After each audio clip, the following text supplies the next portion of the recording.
Another edition of Riding Home here, Dean Legge and Matt DeBary. Let's get right into the recruiting aspect of things at Georgia right now. Matt, folks already saw the relatively lengthy recruiting report from this past weekend. We've had, this is going into an off week. Where do you think, though, now, after that weekend, Georgia is positioned as it relates to moving forward here, just generally speaking in recruiting? Yeah, I mean, I think they're doing really well with some of their top targets right now, especially after this past weekend.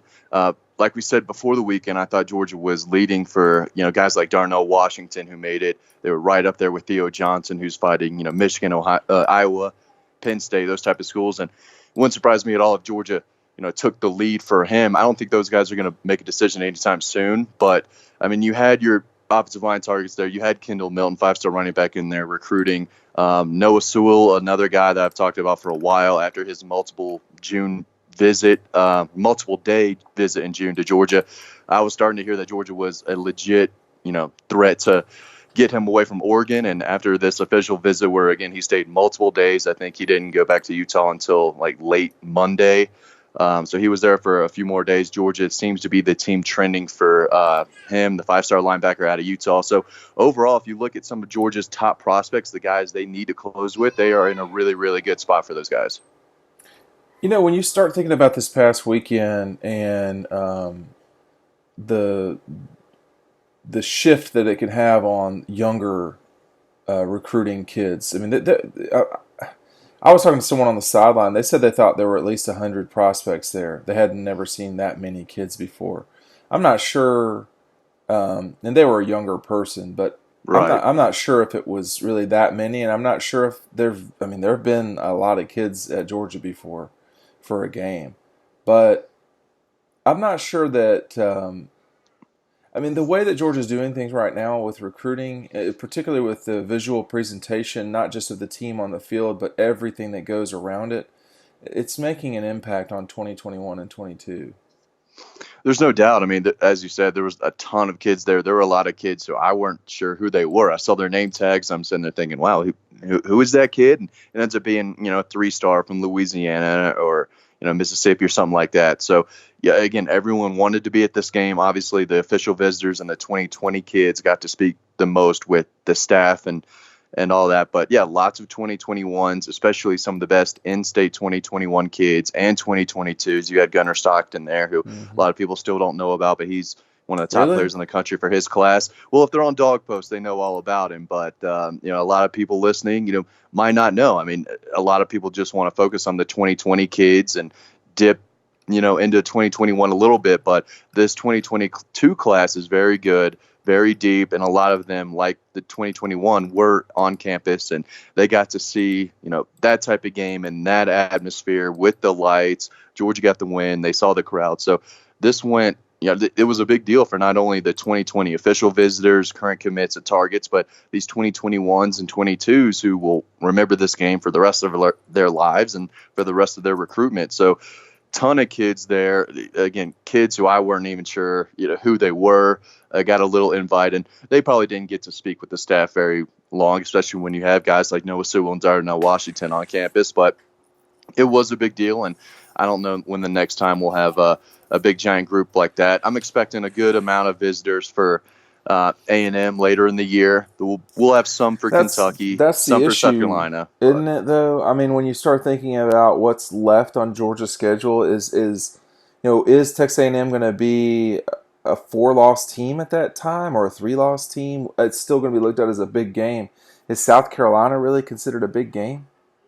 uh, They're not good, and Kentucky could be eating its third loss this week here or more. Someone else could correct me, but I think that's yeah. one issue is that when you play in the SEC East, you can't depend on there being a bunch of big home games, particularly when you've got the Gators on the road in Jacksonville every year. I mean, if you Georgia Tech is not a big home game, man. It never has been. No. No, I mean, So that's just think about problematic. recruits last year. There barely were any coming to the What's Georgia it's Tech game last year. Yeah, Yeah, for Auburn and Alabama, that game is a little bit not normal in the grand scheme of things because it's it's such a collision course of two high-level programs, but they have traditionally not played after Thanksgiving, but now they are navigating around playing after Thanksgiving.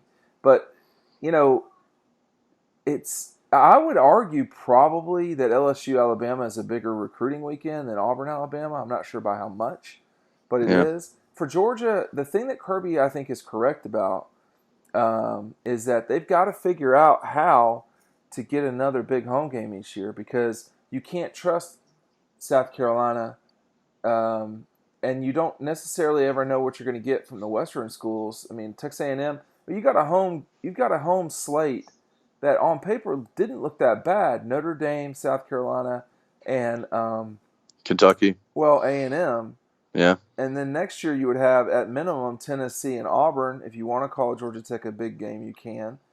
Auburn's always big in Auburn's a that year. huge home game for Yeah. Georgia. But here we are in I don't know how many weeks. I am gonna count it real quick from signing day, and you've got the shot with A&M. That is a big game, but there's not a big game in October. That's for sure at home. And I think Georgia and the Gators got to start figuring out how to allow recruiting in Jacksonville. They've never done it. It's an agreement between the two schools, but they've got to figure out how to start doing it because They'd have a ton of kids coming too sure. for that game. Yeah, I mean Georgia would love that. Yeah. Well, it just makes this Notre Dame game, even that more important. Obviously, it was a big out-of-conference game, one of the biggest games of the regular season. But, Kirby wanted those kids to come that day. Like you said, Kentucky's going to have a few losses coming in. South Carolina's not going to be ranked. Texas A&M might not be ranked. So they will not be ranked. Yeah, so Georgia might not play another ranked team at home all year. And again, on paper, it's cool. It looked like Georgia had a pretty awesome home schedule, and they do, but it's not going to look that way when they play a beat up, South Carolina team who lost to whoever they did week one. I guess North Carolina, a few others. They have not looked good. Kentucky's not the same team they were last year, and then A&M. Well, we're skipping over Missouri, which might be the toughest home game for Georgia. But in terms of recruiting, no one cares about Missouri. Right. By the way, we have 12 weeks until signing day from next Wednesday. So that's a long time in terms of how long can you keep the attention of kids. I mean, you had Noah Sewell in. Can you get him back? I would say probably not. So yeah. It's just gonna be tough out there, man. And it's something that Georgia's going to have to, figure out how to get around that. They still have to host Eric Gilbert for his official visit. I think they'll do that for either Kentucky or A&M. They still have to host Zykevius Walker. He was there on an unofficial visit for Notre Dame, so he'll be back. But, a lot of their commitments right now are out-of-state kids, and it's tough for them to sometimes, make the travel arrangements. A lot of these kids are playing on Saturdays, like Mikael Sherman and IMG, which is crazy. They can't. Mikael Sherman, I don't think, can make another home game all year. No. But so it is tough when you recruit nationally to get all these, out-of-state commitments to come, for more than one game. But they'll have the in-state kids, Justin Robinson, Tate Radledge, Broderick Jones, making those, visits for Kentucky and Missouri and South Carolina. But, they had a lot of their out-of-state targets in town for Notre Dame, and they'll try to possibly get them back, but I think it's going to be tough with Darnell and all those guys, taking their official visits, to other schools the rest of the fall here. I'm just doing a real quick, look at Missouri, and this is not the end all be all of everything, but their largest games, like when they play Georgia, they typically get about a little bit fewer than 4 million people. Only once in their recent history have they played a school other than Alabama and Georgia in a regular season and gotten over 4 million people. That was the 2014 game against Arkansas, which had the whole SEC East on the line. I guarantee you about 1 million to 1.5 million of those people were just straight Georgia hardcore fans watching that game. Right. But Missouri doesn't. Look, they could get there. I mean, if you look at Missouri, maybe Missouri is a game for Georgia and for Kirby where they do have the capability of hosting a, quote, big game Although in name, Mizzou is not going to be the type of school that people get pumped up about watching. They play, they are off this week. Then they've got Troy, Ole Miss. They play at Vanderbilt and at Kentucky before a week off before going to Georgia. So they get the Gators and Dogs back to back. That's gonna determine the East. That stretch of Missouri's schedule this early November, they would have to beat Georgia and Florida probably, but certainly beat Georgia to win the SEC East. The loss to Wyoming to open the season was not only embarrassing, but how did that happen? I'm still trying to think. That can't That's crazy. They're limited at quarterback. I mean, Kelly Bryant has proven he can win the ACC, but he's in a different world right now. And then the only team they played from the conference is Carolina, who they've beaten by 20. And Carolina's just not good right now. But that does give you a November game that, if you're Kirby and them, you can say, oh, well, come watch us play what could be top 15 Missouri. And it there's could not be a lot of, by the way, Matt, there's not a lot of losses here for Missouri. I mean, they totally can beat the Gators on the road. I mean, at home. It's crazy because I did kind of just not think of Missouri when I was looking at all these teams, and they're kind of the team that you still forget about. But no one thinks about Missouri. That's a game that could be at night again, and Kirby's trying to push for these night games that he gets to talk to the recruits and spend time with team and doing stuff earlier in the day. I don't know what he said. I think someone asked him, would you prefer night or early games? I think he might have said early games so he can spend more time with people after the games or whatnot. But he gave the answer to that one was that he said there's positives with both, but what he means by that is, hey, if you get X, then you get Y. That could be a night game, but just looking at this thing, that game is probably going to be at noon. Yeah. And the reason why, well, it's a little tricky. CBS will take Alabama LSU, no questions asked, at 3:30. Then ESPN gets 2 picks, so that probably game will not be at noon. It will probably be the prime time game on ESPN. And Missouri's got to do their part, but dude, listen to the rest. ESPN loves Georgia. Well, they should. Listen to the rest of these games that weekend. Vandy, Florida, Western Kentucky, Arkansas, Kentucky, Tennessee, New Mexico State, Ole Miss, Appalachian State, South Carolina. That is straight garbage. So, CBS is going to have to take, either Vanderbilt, Florida, or Tennessee, Kentucky. That's going to be on CBS at that noon game. It's going to be rough. That's ugly. But you gotta. I mean, the staff would love to have these night games. With they put all the money and effort into those lights. It was a big hit. They'll continue to do that, I'm sure. So it was really cool. There's no doubt about that. And it, speaking with recruits after the game, it definitely made an impact. A lot of them said that was the coolest thing I've ever seen at a game. Multiple prospects told me, it was a party atmosphere. Justin Robinson, gave me that headline, and he said, "Hey, it was a party," and then boom, a football game happened. So that's kind of the feel they got.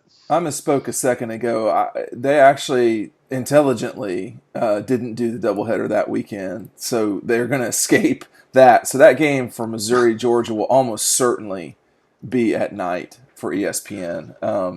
But it's the next week that has the doubleheader. But that Georgia-Auburn game will be the CBS game of the week that week. The question is, where will Alabama go with Mississippi State, LSU, Ole Miss, and Florida, Missouri, Carolina, A&M, Kentucky, Vanderbilt will be the SEC Network crown jewel. So, you're still looking at another night game at least for Georgia. I think they will play South Carolina at 6 o'clock or later. That's not been announced, but just doing some math and some basic stuff, that's looking like that. When you look at, obviously they'll play the Gators at 3:30, and that's away. So they only have a couple of games left. We know Texas A&M is a 3:30 game on CBS. It's just not been announced. So that will become a night game. Missouri is looking like a night game, probably a 7 o'clock. The question for the rest of the home games is, are they going to, because of the lack of Pac-12 games the week of October 12th, the lack of Pac-12 games and Major League Baseball, playoffs. Is that South Carolina Georgia game going to be at 6 o'clock and later? Excuse me, 6 o'clock or later? Because I'm almost certain an SEC game will be at 9 o'clock that night. Or is that game going to be at noon? And then you've got Kentucky Georgia, which, if you look at it right this second, that week is probably not great either. There's some weeks in the SEC that are just not ideal. And, Tennessee, Alabama will be the CBS game there. And then you've got just sort of some not so hot games. Auburn, Arkansas, Carolina, Florida, Georgia, Kentucky, State, LSU, Ole Miss, A&M, Missouri, Vanderbilt. There's not a lot of great games there. So like Kentucky, Georgia, you don't really know what they're going to do there. And part of it has to do, Matt, with where are they going to stick the Big 12 schools and the Big 10 schools. I know this is a recruiting thing, but when you do start talking about what are you going to have a night game, TV has everything to do with that. So it's interesting to see. And the schedule of prospects. Yeah, a lot of guys can't do a 12 o'clock game. Right. I know. These high school games can end so late these days too, depending on where you live. It's really hard to make some of those noon games. Well, Kendall Milton's family did a red eye from San Francisco, or I think it might have been San Jose, but those are basically the same thing. They did a red eye. If that were a noon game for them, they would have been probably getting there halfway through the first quarter or right before the second. So that's stuff that you do have to remember with all of recruiting. But this program is right on pace to where they need to be. Can they catch and be number one? That's the last question I've got for you. Do they have to nail Sewell and all these kids? Do they have to take Bixby? Yeah, I think they're going to have to hit on all the guys. Clemson's really, really good. Alabama's making a push. They got a 5-star quarterback flip, Bryce Young from Southern Cal. But yeah, if Clemson lands Jordan Birch and Justin Flo and gets their guys at the end, they're going to get Justin Flo. Which is what it's looking like. Jordan Birch, I think, could be the key to who lands number one. He's a top 5 player in the country. If he goes to Clemson, it's going to be really hard to top them. But if he goes to Georgia, they've got a really good shot, and we'll see how Alabama closes. But I'm expecting Georgia to be in that number 3 or number 2 slot at the end of the day. And it's really tough to say. So many things happen in December too, especially the morning of signing day. Crazy things happen, but it's going to be another elite class. There's no doubt about that, and they will, I think, push Clemson and Alabama, whoever it is, for that top spot. Might be a little tough to get there, but it's not impossible. If they get their guys, especially if they get Jordan Birch away from Clemson, I do think they might have a decent shot at that number 1 spot. Dean Legge, Matt DeBary, we'll see you over on the website, dawgpost.com, DAWGPOST.com. Thanks for joining us today.